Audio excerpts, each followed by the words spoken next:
Continuando agora o nosso artigo 109, tá? Vamos lá para o inciso 2º, acompanhe aqui comigo, olha só. As causas entre Estado estrangeiro, organismo internacional e município ou pessoa domiciliada ou residente no país. As causas fundadas em tratado ou contrato da União com Estado estrangeiro ou organismo internacional. E o inciso 4º, vou abordar os 4 juntos, tá? Os crimes políticos e as infrações penais praticadas em detrimento de bens, serviço ou interesse da União, de suas entidades autárquicas ou empresas públicas, excluídas contravenções e ressalvada a competência da Justiça Militar e da Justiça Eleitoral. Pessoal, as causas entre Estado estrangeiro, organismo internacional e município ou pessoa domiciliada ou residente no país, nós vamos ter aí um conflito de leis no plano internacional, porque eu tenho um Estado estrangeiro ou um organismo internacional que está vindo litigar contra um município ou uma pessoa que mora aqui ou reside, tá? Que está domiciliada ou reside aqui no país. Então, é um organismo internacional ou um Estado estrangeiro contra alguém que está aqui dentro do nosso território ou contra um município. Provavelmente, essa relação vai envolver aí regras estrangeiras também, né? Então, eu vou ter aí um conflito, provavelmente, também de leis no plano de soberania. Vai aplicar a lei brasileira, vai aplicar a lei estrangeira? Não vai se saber. Aí, o que eu vou ter? Um juiz federal definindo como que aquilo ali deve ser julgado, tá certo? Detalhe, o recurso desse caso não vai para o TRF, falo já. Inciso 3º, as causas fundadas em tratado ou contrato da União com Estado estrangeiro ou organismo internacional. Nesse caso agora eu tenho esse Estado estrangeiro ou organismo internacional litigando agora contra a União, não é mais contra o município nem pessoa residente domiciliada no país. No entanto, pessoal, esse litígio, esse processo que está acontecendo, ele vai estar acontecendo de acordo com o que trata, né, com o que se fala em um tratado. Ou seja, a União, anteriormente, junto a esse Estado estrangeiro ou a esse organismo internacional, assinou um tratado onde ali se previam obrigações, onde se previam direitos, onde se previu a forma como um assunto determinado deveria ser tratado. E desse tratado internacional gerou-se um conflito, e o conflito vai ser julgado por um juiz federal.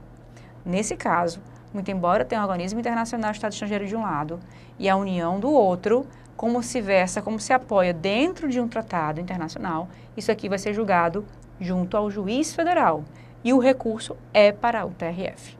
Então, é com base nessas semelhanças que as bancas vão tentar atrapalhar a tua vida. E a gente tem que estar muito preparado para isso, tá certo? Então, olha só o que eu vou trazer para ti aqui, um esquemazinho para a gente poder conversar, tá? Peraí, vou botar aqui. Pronto. Olha aqui, ó.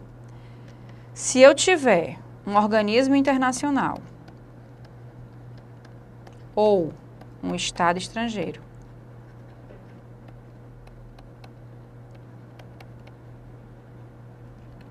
tá? Contra município ou pessoa residente ou domiciliada no país, essa causa aqui, ela vai ser proposta no juiz federal. Esse juiz federal vai dar uma sentença. Ele vai dar uma sentença, tá? E essa sentença vai ser levada, preste atenção, ao STF para recurso, tá? O recurso dessa sentença é para o STF, não é para o TRF. Lembra? STF, STJ, TRF, não é assim? Então, ela sai aqui do juiz federal e segue direto para o STF. Ela pula essas duas instâncias e segue direto para o STF. Por quê? Porque, mais uma vez, eu estou tratando de leis que estão se conflitando. A lei desse organismo internacional, desse Estado estrangeiro, com a lei brasileira. O juiz federal diz qual vai valer e o STF é o único tribunal que pode receber esse recurso e dizer se ele tem razão ou não tem, para trazer uma maior segurança, tá? Na aplicação dessa lei dentro do território brasileiro, ok? Agora, se eu tiver um organismo internacional ou um Estado estrangeiro litigando contra a União, e agora eu vou trazer outra coisa, tá? Estado ou Distrito Federal. Essa demanda vai ser proposta lá no STF. Diretamente no STF. Não está lá no 109, tá? Esse aqui está lá no 102. Está lá no artigo 102. O que está no 109 é assim, ó. Organismo internacional ou Estado estrangeiro contra a União. Se tudo isso daqui estiver fazendo referência, tiver relação direta a um tratado internacional. Aí, nesse caso aqui, eu mando para o juiz federal, tá? E o recurso é normal para o TRF. Tranquilo? Juiz federal, recurso normalzinho para o TRF. Por quê? Porque eu já tenho um tratado internacional dizendo qual é a lei que vai valer, qual é a sanção para aquele ato, quem é que vai ter o direito, quem é que não vai ter. O que vai ter que ser feito nesse processo? O juiz federal vai ler o tratado e vai dizer quem que tem razão. E o TRF, que é a instância, né, seguinte, normal, vai ler a decisão do juiz, vai olhar o tratado e vai dizer se está certo ou está errado. Nesses dois casos aqui, eu não tenho uma determinação prévia. Eu tenho uma lei estrangeira e eu tenho uma lei brasileira. Qual das duas vai ser aplicada? A lei estrangeira vai ter regras próprias, a lei brasileira vai ter regras próprias, inclusive dizendo qual das duas deve ser aplicada. Pode ter um conflito nesse caso. E como nesse caso, né, havendo um conflito, duas leis aplicando-se no mesmo tempo, ao mesmo tempo, eu preciso de uma, digamos assim, de uma organização melhor para trazer mais segurança. Por isso, se for contra município ou pessoa residente, o prejuízo é muito isolado, muito pequeno. Então, eu deixo para o juiz federal analisar em primeiro grau, mas, se houver recurso, esse recurso é o STF que analisa, por ter aí, né, alguma relação com a nossa soberania. A mesma coisa vai acontecer aqui no organismo internacional com o Estado estrangeiro. Leis diferentes para serem aplicadas ao mesmo tempo. Por conta que eu tenho União, Estados e Distrito Federal, onde o prejuízo vai ser mais alto, eu vou ter aqui o STF, analisando em última e única instância, tá? Não tem outra instância. No STF termina também lá todo esse processo. Fechou? Assim, tem mais algum detalhe em relação a essa ideia de supressão de instâncias, onde eu saio do primeiro grau e vou direto para o STF, onde eu não passo nem pelo primeiro grau? Tenho, que é o caso do crime político que estava lá no nosso inciso 4º. Ó. O crime político, pessoal, como o inciso 4º falou, ele é julgado pelo juiz federal, tá? Mas o seu recurso, que vai dar uma sentença, e o recurso dessa sentença, pessoal, é julgado pelo STF, mais uma supressão de instância. Então, quando eu falo em supressão de instância,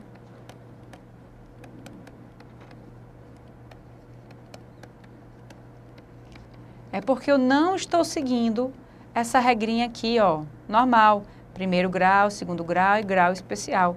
Eu vou estar aí pulando essas instâncias, tá? Eu vou ter, portanto, quando eu falo em STF, STJ, TRF e juiz federal, eu vou ter aí algo que não vai seguir essa linha, tá? E é justamente o que a gente conversou lá.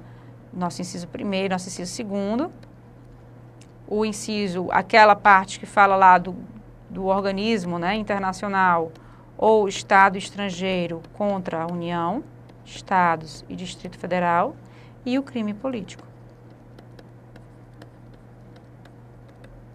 São as minhas 3 supressões de instância, tá? 109, inciso 2º. Fechamos, portanto? Muito bem. Detalhe para decorar, né? Decorar e saber resolver mais na frente. Inciso 4º, tá? Eu falei só dos crimes políticos, vamos falar das demais, do que envolve aí no inciso 4º. As infrações penais praticadas em detrimento de bens, serviços ou interesses da União, de suas entidades autárquicas ou empresas públicas, excluídas, pessoal, as contravenções e ressalvada a competência da Justiça Militar e da Justiça Eleitoral. Inciso 4º está falando que o que for crime, tá? Infração penal, que é competência da Justiça Militar, fica na Justiça Militar, da Justiça Eleitoral, fica lá na Justiça Eleitoral. Agora, se eu tiver uma infração penal praticada contra um bem, serviço ou interesse da União, ou de sua entidade autárquica e empresa pública também, incluindo aqui a fundação, né, autárquica, vai ser julgado na Justiça Federal, a não ser que seja uma contravenção.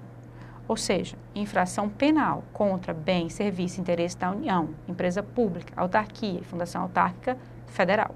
Vai lá para a Justiça Federal, a não ser que, exceção, contravenção, competência da Justiça Militar, competência da Justiça Eleitoral. Esquematizando isso daqui, a gente tem, né, infração penal, que a gente pode falar em crime, a espécie, envolvendo união,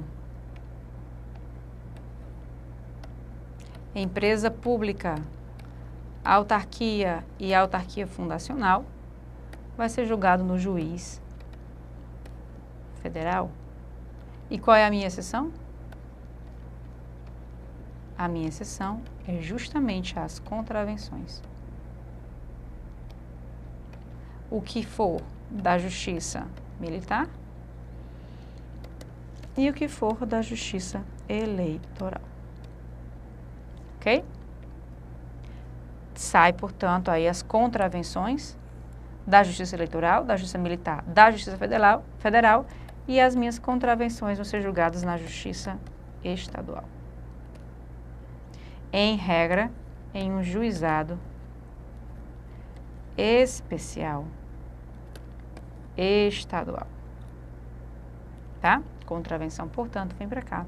Mesmo envolvendo aí infração penal, envolvendo a União, empresa pública, autarquia ou autarquia fundacional.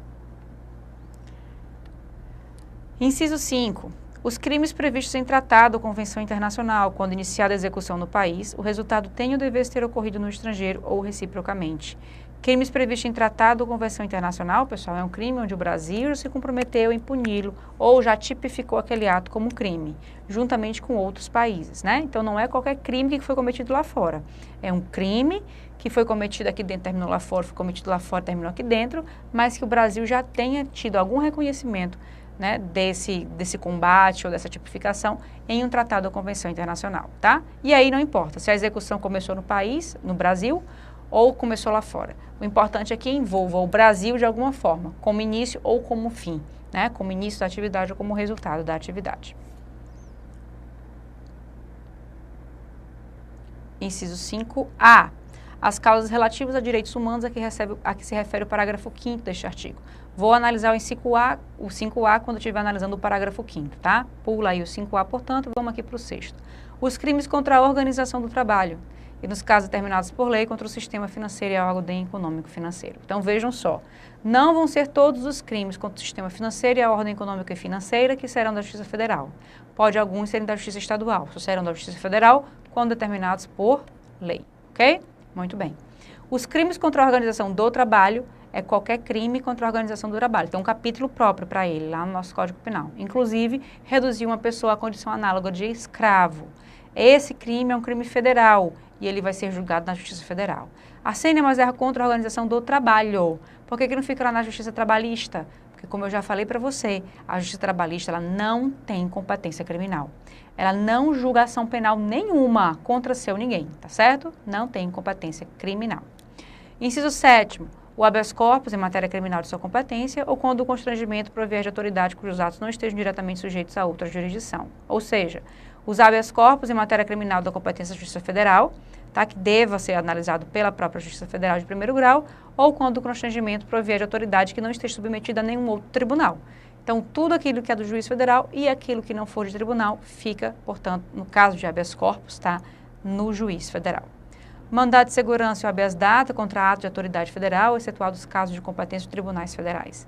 Os crimes cometidos a bordo de navios ou aeronaves, ressalvada a competência da Justiça Militar. Então, os crimes que forem militares ficam sendo julgados na Justiça Militar. Agora, se esse crime não for militar e tiver acontecido a bordo de um navio ou de uma aeronave, fica com a Justiça Federal.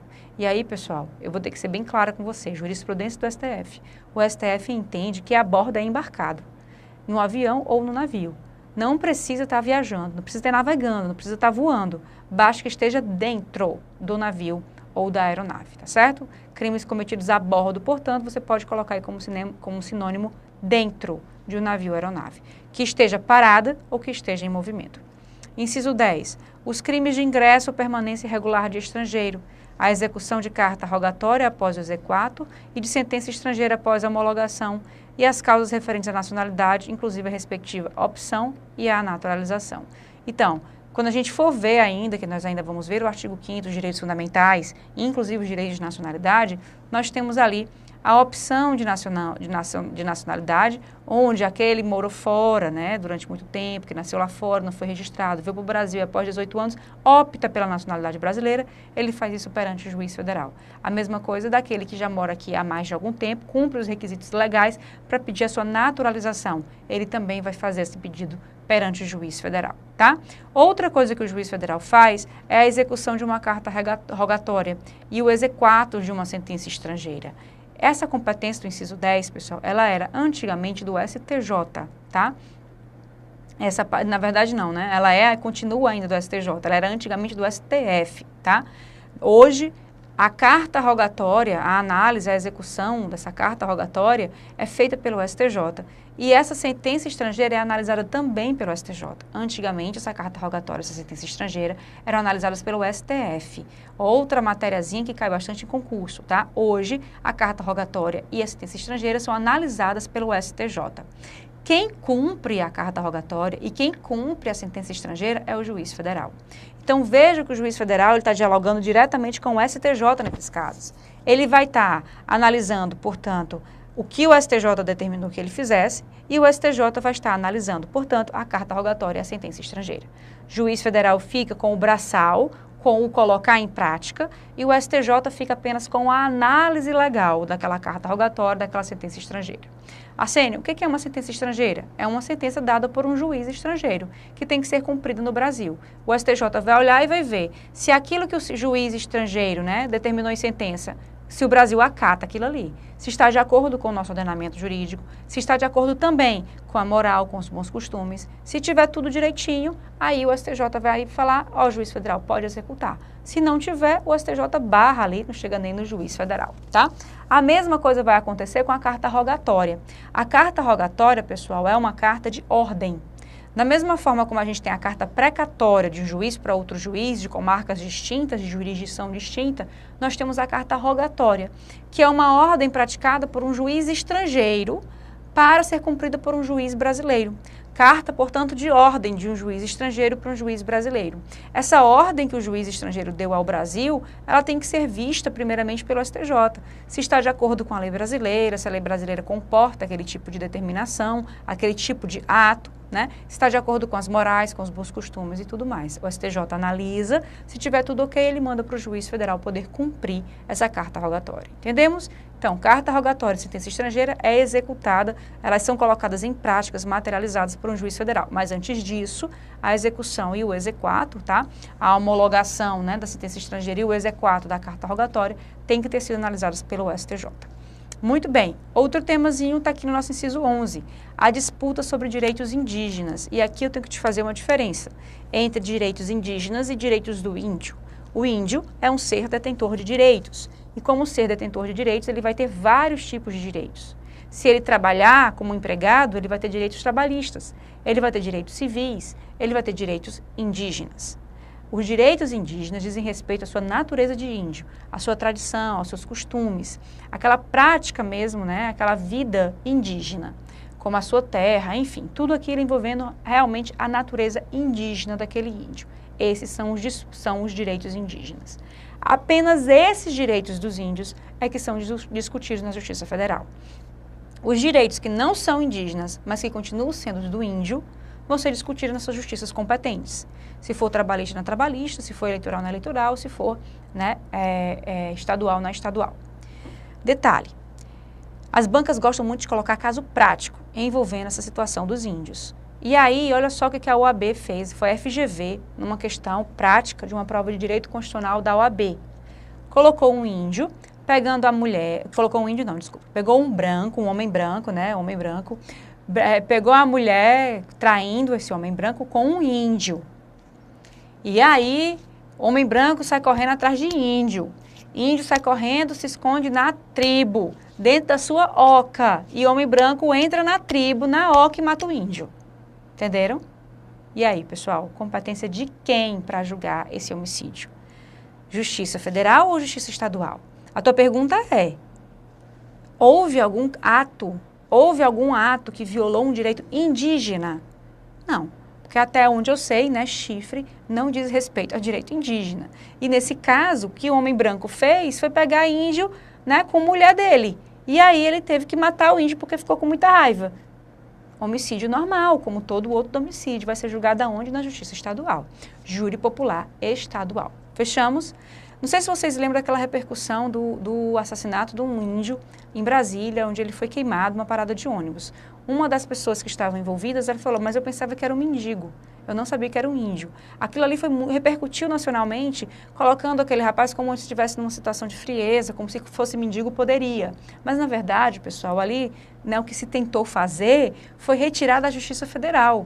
Porque ele não estava praticando um ato contra o índio, não era um preconceito contra índio, não envolvia um direito indígena. O que envolvia ali era um ato normal que ele teria praticado contra qualquer pessoa, e não um índio específico. Eles estavam querendo levar aquele processo para a Justiça Estadual, sair da Justiça Federal. Entenderam? Então, dentro dessa nossa ideia, direito indígena é uma coisa, né? Direito do índio é outra. Direito indígena é um dos direitos que o índio vai ter, tá certo? E aí, nesse caso, vai ser julgado na Justiça Federal. Muito bem. Parágrafo 1º e parágrafo 2º, nós temos uma regra aqui de competência. Onde é que eu vou processar as causas contra a União? Ou as causas que a União está protocolando contra alguém, né? Parágrafo 1º. As causas em que a União for autora, as causas em que ela iniciar, os processos em que ela der início, vão ser iniciadas, vão ser processadas, vão ser aforadas na seção judiciária onde tiver domicílio a outra parte. Ou seja, se a União vem atrás de mim para cobrar um tributo, ela vai ter que vir cobrar o tributo onde eu moro, não lá em Brasília ou em outra cidade, para facilitar, né, a minha defesa.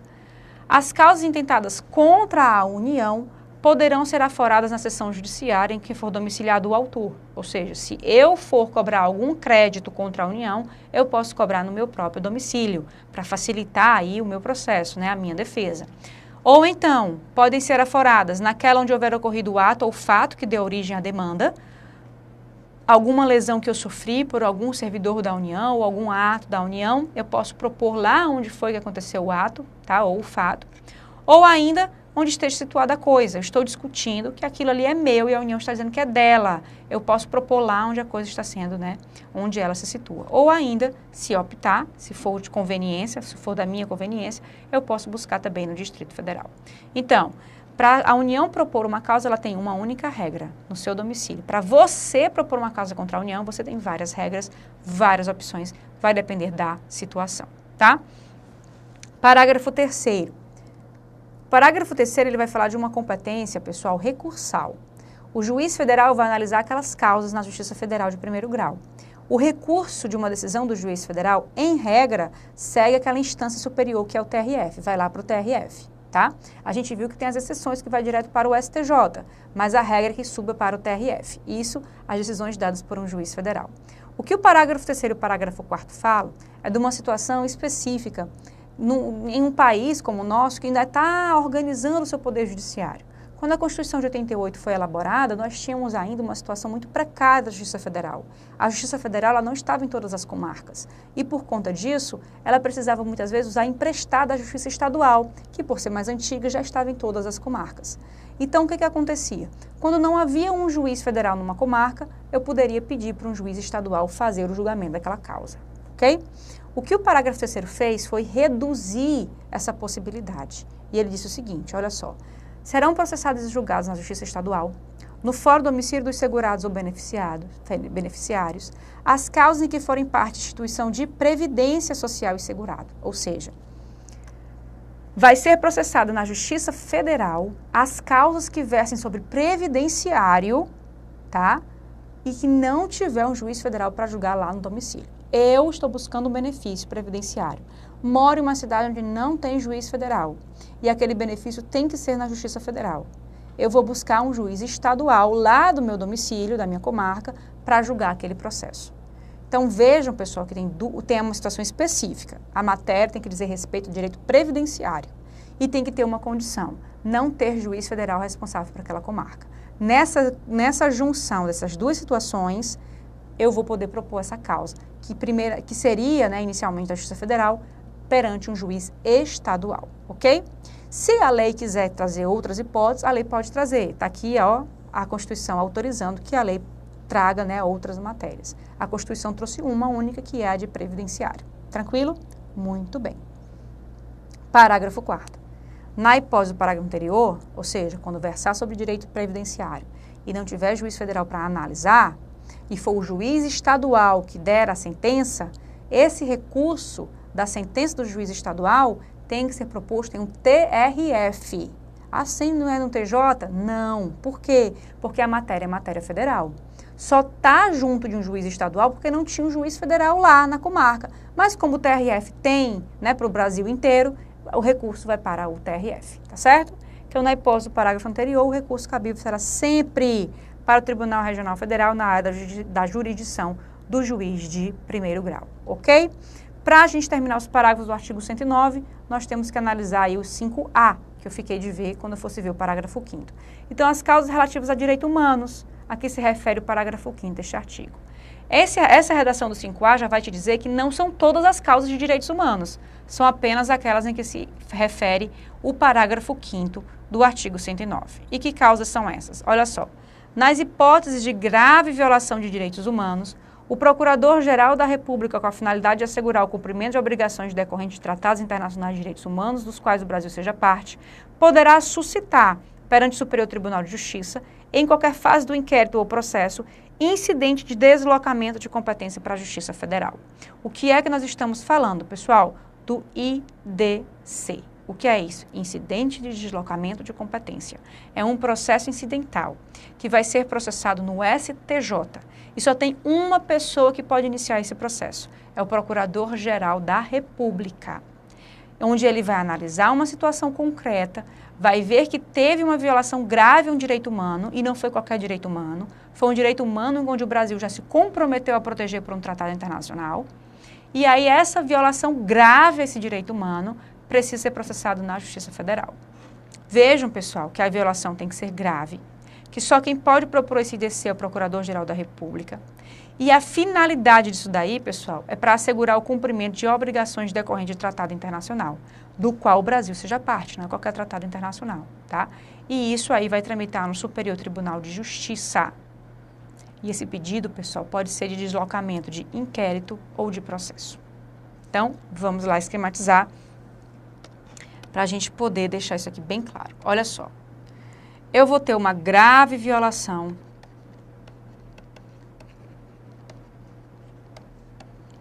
a direito humano, tá? Esse direito humano, ele está previsto em um tratado internacional. Existe, portanto, um fato